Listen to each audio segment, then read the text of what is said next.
जय हिंद साथियों।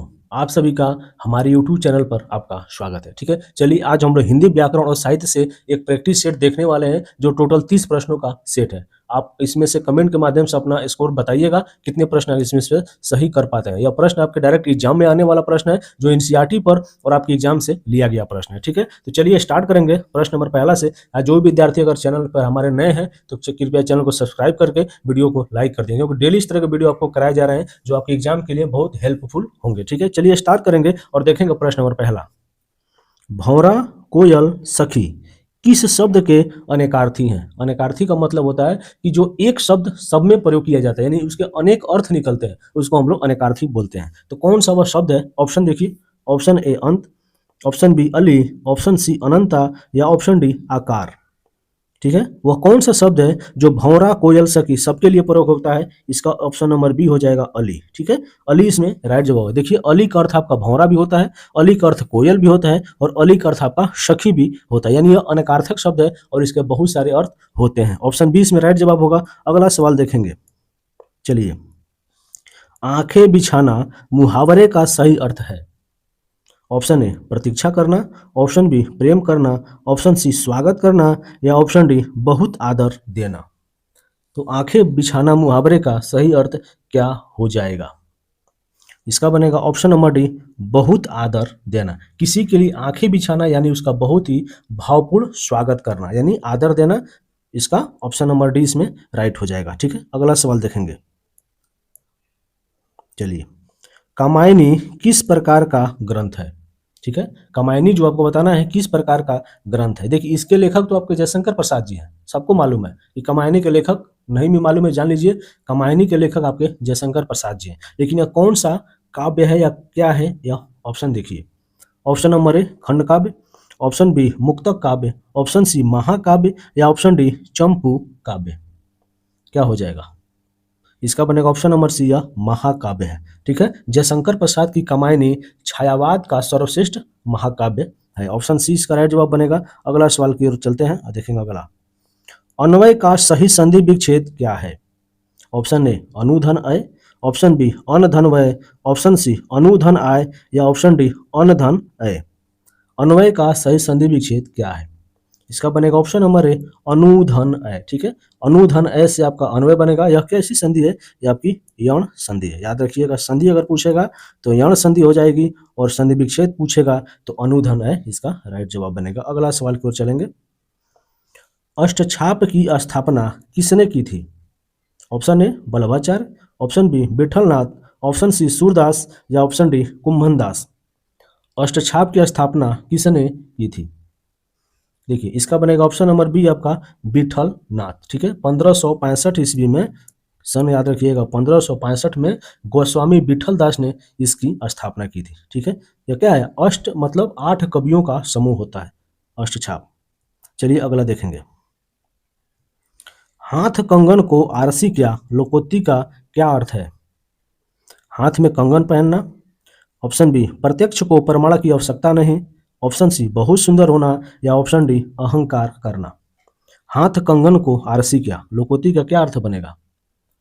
इसका बनेगा ऑप्शन नंबर बी प्रत्यक्ष को प्रमाण की आवश्यकता नहीं होती। ठीक है, जो सच है वह कभी भी सच रहेगा, चाहे कितना भी आप झूठ बोल लीजिए, कितना भी छुपा लीजिए, सच्चाई कभी ना कभी आपके सामने आ ही जाएगी। तो क्या होता है? हाथ कंगन को आरसी क्या और पढ़े लिखे को फारसी का, यह लोकोक्ति भी आपका बना है जो प्रत्यक्ष को प्रमाण की आवश्यकता नहीं साबित करता है। ऑप्शन नंबर बी आपका राइट जवाब बनेगा। अगला देखेंगे। शोक किस रस का अस्थायी भाव है? ऑप्शन ए शांत रस, ऑप्शन बी करुण रस, ऑप्शन सी विभत्स रस या ऑप्शन डी भयानक रस। शोक किस रस का अस्थायी भाव है? देखिए, इसका जो बनेगा ऑप्शन नंबर बी बनेगा करुण रस। ठीक है, करुण रस का स्थायी भाव आपका शोक होता है। शोक आप जानते हैं, जहां आप दुख दर्द आपका महसूस करते हैं वही आपका शोक होता है। चलिए अगला देखेंगे। जिस पेड़ के पत्ते झड़ गए हो, ठीक है, जिस पेड़ के पत्ते झड़ गए हो वाक्यांश के लिए एक शब्द क्या होगा? ऑप्शन ए तिरतिसा, ऑप्शन बी सड़वा, ऑप्शन सी नारद या ऑप्शन डी अपत। जिस पेड़ के पत्ते झड़ गए हो, अभी देखेंगे, अभी पतझड़ का ही मौसम चल रहा है, लगभग बहुत सारे पेड़ अपने पत्ते को गिरा चुके हैं। ठीक है, इसका बनेगा ऑप्शन नंबर डी अपत। अपत मतलब जिस पर एक भी पत्ता न हो, यानी उस पेड़ के सारे पत्ते झड़ गए हों। ऑप्शन डी इसमें राइट बनेगा। चलिए अगला देखेंगे। लंबोदर में कौन सा समास है? द्विगु समास, कर्मधारय समास, बहुब्रीहि समास और द्वंद्व समास। देखिए यह प्रश्न आपका एग्जाम में बहुत बार पूछा गया है, लगभग सारे एग्जाम में ही इसको पूछता है और इंपॉर्टेंट सवाल है, अच्छे से आप लोग देखिए। इसका बनेगा ऑप्शन नंबर सी बहुब्रीहि समास। ठीक है, लंबा है उदर जिसका, यानी किसका? गणेश जी का, तीसरा अर्थ प्रधान होता है, उसमें आपका बहुब्रीहि समास होता है। ऑप्शन सी इसमें राइट जवाब बनेगा। अगला देखेंगे। चलिए, शुद्ध वर्तनी का चयन कीजिए। इसमें वर्तनी शुद्धिकरण आपको बताना है। देखिए अब ऑप्शन में आप अच्छे से देखिए और इसका जवाब दीजिए कौन सा सही है। इसका बनेगा ऑप्शन नंबर बी आपका ज्योत्सना। ठीक है, आधा ज रहेगा, य में ओ की मात्रा, आधा त, आधा स और पूरा न, ऐसे आपका बनेगा ज्योत्सना। वर्तनी शुद्धि में इसको बहुत बार उसको पूछा गया है, तो आप अच्छे से इसको देख लीजिए, आपसे अगले बार गलत नहीं होना चाहिए। चलिए अगला देखेंगे। कबीर को बाणी का डिक्टेटर किसने कहा था? कबीर जी को बाणी का डिक्टेटर कहा जाता है। ठीक है, यह किसने कहा था आपको बताना है। Option A Acharya Ramchandra Shukla, option B Hazari Prasad Dwivedi, option C doctor Nagendra या ऑप्शन डी ग्रियर्सन। कबीर को बाणी का डिक्टेटर कहा था, ऑप्शन नंबर बी आपका हजारी प्रसाद द्विवेदी जी ने। हजारी प्रसाद द्विवेदी ने कबीर की भाषा पर पकड़ के कारण उन्हें यह कहा था। ठीक है, कबीर को बाणी का डिक्टेटर। ऑप्शन बी इसका राइट जवाब बनेगा। अगला सवाल देखेंगे। विराम चिन्ह, देखिए ये जो कोष्टक में का नाम क्या है? ये डॉट और एक कामा, इसका क्या नाम है? अल्प विराम, अर्ध विराम, पूर्ण विराम या उप विराम? यह कौन सा विराम है? इसका बनेगा ऑप्शन नंबर बी अर्ध विराम। ठीक है, यह अर्ध विराम है, यह विराम चिन्ह में इसको आप पूछा जाता है आपसे। चलिए अगला बताइए। पावक किसका पर्यायवाची है? जल, वायु, अग्नि या पृथ्वी? पावक जो है किसका पर्यायवाची हो जाएगा? ऑप्शन सी इसका बनेगा अग्नि। ठीक है, पावक, अनल, हुतासन, ये सब क्या है? अग्नि के पर्यायवाची हैं। और बहुत इंपॉर्टेंट सवाल है, एग्जाम में इसको पूछता ही पूछता है। ऑप्शन सी इसमें राइट बनेगा। अगला चलिए, अकर्मक क्रिया का वाक्य पहचानिए, यानी बताना है कि अकर्मक क्रिया किस वाक्य में है। ऑप्शन ए राम फल खाता है, ऑप्शन बी सीता पत्र लिखती है, ऑप्शन सी पक्षी आकाश में उड़ते हैं या ऑप्शन डी यह फिल्म देख रहा है। वह फिल्म देख रहा है, सॉरी वह फिल्म देख रहा है, कौन सा हो जाएगा? इसका बनेगा ऑप्शन नंबर सी पक्षी आकाश में उड़ते हैं। उड़ना, सोना, रोना ये स्वाभाविक क्रिया आपकी अकर्मक होती है, यानी पक्षी आकाश में उड़ते हैं, यह इसका राइट जवाब है। ऑप्शन सी इसमें राइट होगा। अगला सवाल देखेंगे। खड़ी बोली का दूसरा नाम क्या है? आपका खड़ी बोली है जो हिंदी में प्रयोग किया जाता है, उसका दूसरा नाम क्या है? हरियाणवी, कौरवी, बघेली या मेवाती? खड़ी बोली का दूसरा नाम हो जाएगा ऑप्शन नंबर बी आपका कौरवी। ठीक है, खड़ी बोली को आपका कौरवी भी कहा जाता है। राहुल सांकृत्यायन ने खड़ी बोली को कौरवी नाम दिया था। किसने दिया था? राहुल सांकृत्यायन, ये नाम याद रखिएगा। ऑप्शन बी राइट होगा। अगला सवाल चलिए। कर्तरी शब्द का तद्भव रूप क्या है? कर्तरी जो शब्द, इसका तद्भव आपको बताना है। कैंची, कचहरी, कर्तव्य या कर्ता? तद्भव आप सब लोग जानते हैं कि संस्कृत के शब्द होते हैं, थोड़ा बहुत परिवर्तन करके हिंदी में प्रयोग कर देते हैं, वो तद्भव शब्द कहलाते हैं। तो कर्तरी क्या है आपका? इसका तद्भव पूछा गया, यानी कर्तरी क्या आपका तत्सम शब्द है, इसका तद्भव बन जाएगा कैंची। ऑप्शन नंबर ए इसका राइट जवाब होगा। कैंची को हम लोग कर्तरी कहते हैं, कर्तरी संस्कृत में कहते हैं और कैंची हिंदी में कहते हैं। ऑप्शन नंबर ए इसका राइट जवाब बनेगा। चलिए अगला देखिए। चूहे के चाम से नगाड़े नहीं मढ़े जाते का अर्थ है? क्या अर्थ है आपको बताना है। कंजूसी करना, सीमित साधनों से बड़े काम नहीं होते, छोटा होकर बड़ा काम करना या मूर्खतापूर्ण कार्य करना? चूहे के चाम से नगाड़े नहीं मढ़े जाते का क्या अर्थ हो जाएगा? ऑप्शन नंबर बी सीमित साधनों से बड़े काम नहीं होते, यानी अगर आपके पास सीमित साधन है तो आप बहुत बड़ा काम नहीं कर सकते। काम चलाऊ कर सकते हैं लेकिन बहुत बड़ा काम नहीं कर सकते। यानी चूहे के चाम, यानी चूहा को कितना चमड़ी होगा, तो उससे नगाड़ी तो बड़ा होता है ना, वो तो नहीं मढ़ा जा सकता, यानी नहीं बनाया जा सकता। यही इसका अर्थ हो जाएगा, यानी सीमित साधनों से बड़े काम नहीं होते, इसका यही अर्थ है। Option B. अगर वीडियो पसंद आ रहा है तो लाइक करके चैनल को मेरे सब्सक्राइब कर दिए, क्योंकि डेली इस तरह का वीडियो आपको देखने को मिलेगा जो आपको डायरेक्ट हेल्प एग्जाम में हेल्प करेंगे। ठीक है, तो हमसे जुड़े रहिए और वीडियो का अंत तक बने रहिए। चलिए देखेंगे अगला सवाल। आगे वाला सवाल और महत्वपूर्ण है। कनक कनक ते सौगुनी में कौन सा अलंकार है? अलंकार आपके एग्जाम में बहुत बार पूछा जाता है। ठीक है, अब बच्चे इसमें गलत भी करके आते हैं, क्योंकि अलंकार थोड़ा सा क्या होता है, कठिन टॉपिक तो नहीं कहेंगे, थोड़ा सा टिपिकली टॉपिक है, यानी समझने में थोड़ा बच्चों को दिक्कत होता है। चलिए बताइए, कनक कनक ते सौगुनी में कौन सा अलंकार है? ऑप्शन ए अनुप्रास, ऑप्शन बी यमक, ऑप्शन सी श्लेष या ऑप्शन डी उपमा। क्या हो जाएगा? इसका बनेगा ऑप्शन नंबर बी आपका यमक अलंकार। कनक शब्द दो बार आया है, एक शब्द सोना के लिए और एक शब्द धतूरा के लिए, अतः क्या है आपका यमक अलंकार इसमें हो जाएगा। जब पूरा वाक्य बनेगा, कनक कनक ते सौगुनी मादकता अधिकाय, जो खाए बोराय और जो पाए बोराय। याद रखिएगा, इंपोर्टेंट सवाल है। चलिए अगला बढ़ेंगे अगले सवाल की तरफ।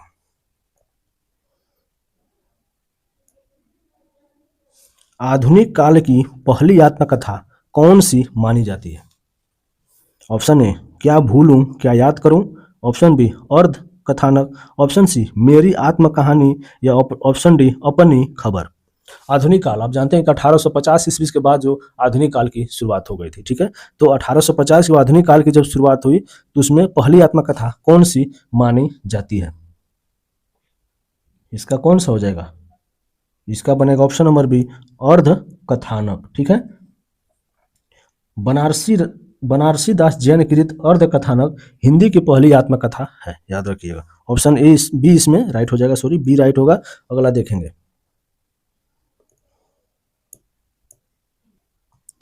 अव्ययी भाव समास का उदाहरण है, यानी अव्ययी भाव समास का उदाहरण कौन सा है? प्रतिदिन, राजपुत्र, नीलकमल या दशानन। अव्ययी भाव समास का उदाहरण कौन सा हो जाएगा? इसका बनेगा ऑप्शन नंबर ए आपका प्रतिदिन। देखिए प्रति क्या अव्यय है, इसलिए प्रतिदिन अव्ययी भाव समास होगा। राजपुत्र राजा का पुत्र, इसमें आपका तत्पुरुष समास हो जाएगा। नीलकमल यानी नीला है कमल, नीलकमल किसका? आपका कर्मधारय समास होगा। दशानन दस है आनंद जिसके, किसके? रावण के, ये आपका बहुब्रीहि समास हो जाएगा। ऑप्शन इसमें आपका ए सही होगा, प्रतिदिन। चलिए अगला देखिए, ओ और औ किस प्रकार के वर्ण हैं? तालव्य, मूर्धन्य, दंतोष्ठ या कंठोष्ठ। ओ और औ किस प्रकार के वर्ण यानी का उच्चारण स्थान आपको बताना है कौन से हैं। देखिए इसका जो बनेगा ऑप्शन नंबर डी कंठ ओष्ठ, यानी इसका उच्चारण कंठ और ओठ दोनों से होता है, इसलिए हमको कंठोष्ठ इसको कहते हैं। चलिए अगला देखिए,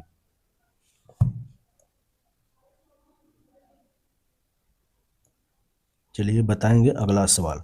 अर्धशास्त्रकीय पत्र में प्रेषक का नाम कहाँ लिखा जाता है? यानी जो आप किसी शासन प्रशासन में अगर आप पत्र लिखते हैं या पत्र लेखन से सवाल है, तो अर्धशासकीय पत्र में प्रेषक का नाम आप कहाँ लिखा जाता है? ये एग्जाम में पूछा था। ठीक है, याद रखिएगा, सबसे नीचे दाईं ओर, सबसे ऊपर बाईं ओर, सबसे ऊपर दाईं ओर या पत्र के अंत में बाईं ओर। अर्धशासकीय जो पत्र होता है इसमें अगर प्रेषक का नाम लिखना है तो कहाँ लिखा जाता है? इसका बनेगा ऑप्शन नंबर बी आपका सबसे ऊपर बाईं ओर। ठीक है, डू लेटर में प्रेषक का नाम सबसे ऊपर यानी बाईं ओर लेफ्ट की ओर होता है। ऑप्शन बी इसके राइट होगा। अगला सवाल चलिए,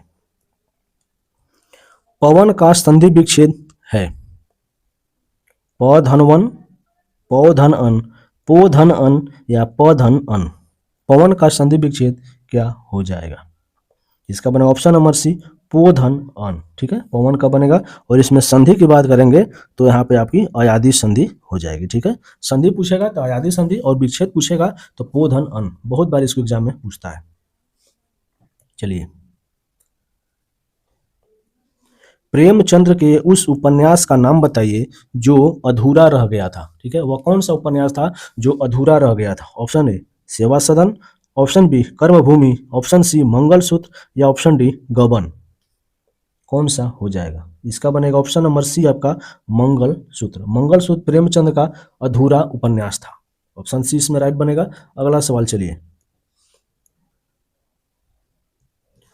आश्रित उपवाक्य किस वाक्य में होते हैं? ठीक है, आश्रित उपवाक्य जो किस वाक्य में होते हैं आपको बताना है। ऑप्शन है सरल वाक्य, ऑप्शन बी संयुक्त वाक्य, ऑप्शन सी मिश्र वाक्य या ऑप्शन डी प्रश्नवाचक वाक्य किसमें होते हैं? इसका बनेगा ऑप्शन नंबर सी मिश्र वाक्य में। ठीक है, मिश्र वाक्य में एक मुख्य और दूसरा आश्रित उपवाक्य होता है। ऑप्शन सी इसका राइट जवाब बनेगा। जानते हैं वाक्य के टोटल रचना के आधार पर वाक्य तीन भेद होते हैं, और सरल वाक्य, मिश्र वाक्य और संयुक्त वाक्य। चलिए अगला सवाल, सरस्वती पत्रिका के संपादक कौन थे? एक पत्रिका आती थी सरस्वती, उसके संपादक कौन थे आपको बताना है। Option A Mahavir Prasad Dwivedi, option B Bharatendu Harishchandra, option C Makhanlal Chaturvedi या ऑप्शन डी बालकृष्ण भट्ट। सरस्वती पत्रिका के संपादक कौन थे? इसका बनेगा option number A Mahavir Prasad Dwivedi. 1903 से, डेट याद रखिएगा, 1903 से 1920 ईस्वी तक इन्होंने इसका संपादन किया था। कौन? महावीर प्रसाद द्विवेदी ने। ठीक है, ऑप्शन ए इसमें राइट हो जाएगा। अगला सवाल की ओर बढ़ेंगे, अगला सवाल देखेंगे, निम्नलिखित में कौन सा शब्द स्त्रीलिंग है? यानी स्त्रीलिंग कौन सा शब्द है आपको बताना है। ऑप्शन ए पीतल, option B Devanagari, option C Himalaya या ऑप्शन डी चीन। स्त्रीलिंग शब्द कौन सा है? इसका बनेगा ऑप्शन नंबर बी आपका देवनागरी। देवनागरी शब्द जो क्या है आपका स्त्रीलिंग है। ठीक है, देवनागरी आप जानते हैं हिंदी भाषा जो है उसको देवनागरी में ही लिखा जाता है। उसकी लिपि की बात करेंगे तो हिंदी भाषा की लिपि देवनागरी होती है। Option B. अगला सवाल पर चलिए, दोहा और रोला को मिलाकर कौन सा छंद बनता है? यानी दोहा और रोला को मिला देंगे तो कौन सा छंद बन जाएगा? ऑप्शन ए बरवे, ऑप्शन बी कुंडलिया, ऑप्शन सी सवैया या ऑप्शन डी छप्पय। कुंडलिया इसका राइट आंसर बनेगा। ऑप्शन नंबर बी आपका कुंडलिया। ठीक है, कुंडलिया छंद दोहा और रोला के मेल से बनता है, यानी दोहा और रोला के मेल से आपका कुंडलिया छंद बन जाएगा। ऑप्शन बी इसमें राइट होगा। अगला सवाल देखिए, उद्धरण चिन्ह का प्रयोग कब किया जाता है? जो उद्धरण चिन्ह है इसका प्रयोग हम लोग कहाँ करते हैं? जैसे जो डबल इन्वर्टेड कॉमा होता है इसका प्रयोग कहाँ करेंगे?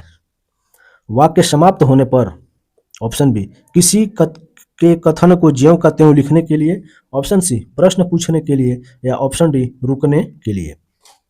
जो डबल इन्वर्टेड कॉमा होता है इसका प्रयोग हम लोग कब किया जाता है? ऑप्शन बी इसका राइट बनेगा, किसी के कथन को ज्यों का त्यों लिखने के लिए। मान ले कोई परिभाषा दिया, कोई वाक्य किसी ने कह दिया तो उसका ज्यों का त्यों अगर लिखते हैं तो डबल इन्वर्टेड कॉमा में उसको लिखेंगे। ऑप्शन इसका बी राइट हो जाएगा। ठीक है, अगला सवाल देखेंगे और ये आज का आखिरी प्रश्न होगा। सीनियर के लिए सही प्रशासनिक शब्द है, यानी जो सीनियर है इसका प्रशासनिक शब्द कौन सा है? देखिए इससे प्रश्न आपके एग्जाम में एक दो पूछे जाते हैं। ठीक है, तो आप एक दो प्रश्नों का अभ्यास करते हुए चलिए। मैं चाहता हूं कि आप कोई भी प्रश्न आपसे न छूटे। एग्जाम में जितने प्रश्न आपसे पूछे जाते हैं सारे आप बनाकर आइए, इसलिए एक दो प्रश्न मैं इसमें जरूर आपको डालता हूं। तो जो सीनियर शब्द इसके लिए प्रशासनिक शब्द कौन सा हो जाएगा? ऑप्शन ए वरिष्ठ, ऑप्शन बी प्रमुख, ऑप्शन सी कनिष्ठ या ऑप्शन डी प्रधान। क्या होगा? इसका बनेगा ऑप्शन नंबर ए आपका सीनियर, यानी जिसको वरिष्ठ भी बोलते हैं, सीनियर सिटीजन यानी वरिष्ठ नागरिक। ऑप्शन नंबर ए इसका राइट जवाब होगा। ठीक है, चलिए इस तरह से एक बहुत ही अच्छा सेट हमने करवा दिया। वीडियो पसंद आए तो लाइक कर दिए, मेरे चैनल को सब्सक्राइब कर दीजिए, हमसे जुड़ जाइए क्योंकि डेली इस तरह के वीडियो आपको देखने को मिलेंगे। ठीक है, मिलेंगे नेक्स्ट वीडियो में, तब तक के लिए नमस्कार, जय हिंद।